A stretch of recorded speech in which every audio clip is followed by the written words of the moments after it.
This is what I recommend doing with your period blood, what I would do on my cycle. This keeps coming up on my For You page, and I see a lot of fear tactics being used, a lot of misinformation being shared. Anytime somebody comes at you in an energy of fear, it's know that that is a tactic to get you to hand over your control. It's a energy of feeding off of you.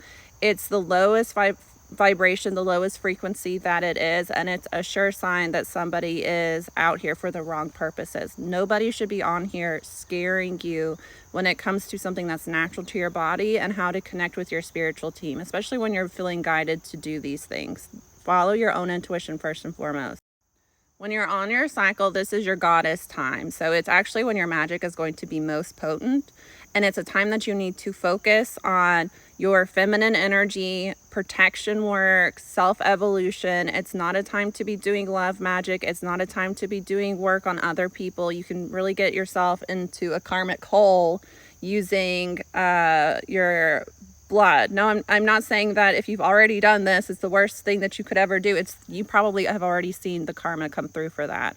And any sort of relationship that you have to use magic to get it to move forward, that's not a good relationship to be in, because you're having to exert your energy, your light energy, to have another person in your life. That's a sure sign that that is a karmic energy for you.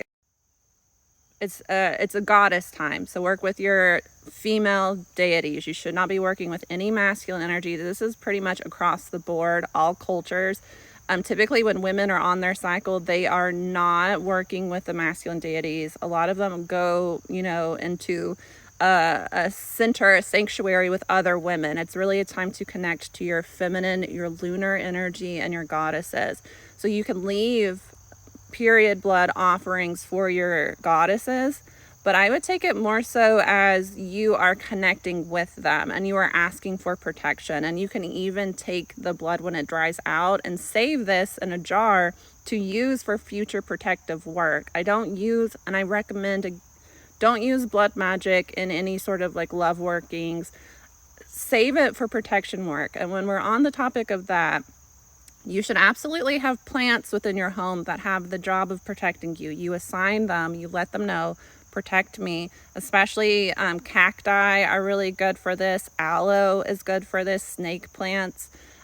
Give those your period blood. Dilute it in some water. It's an amazing fertilizer. And you can fertilize any plants this way, but it's a great way to ask for protection and give an offering to the plants.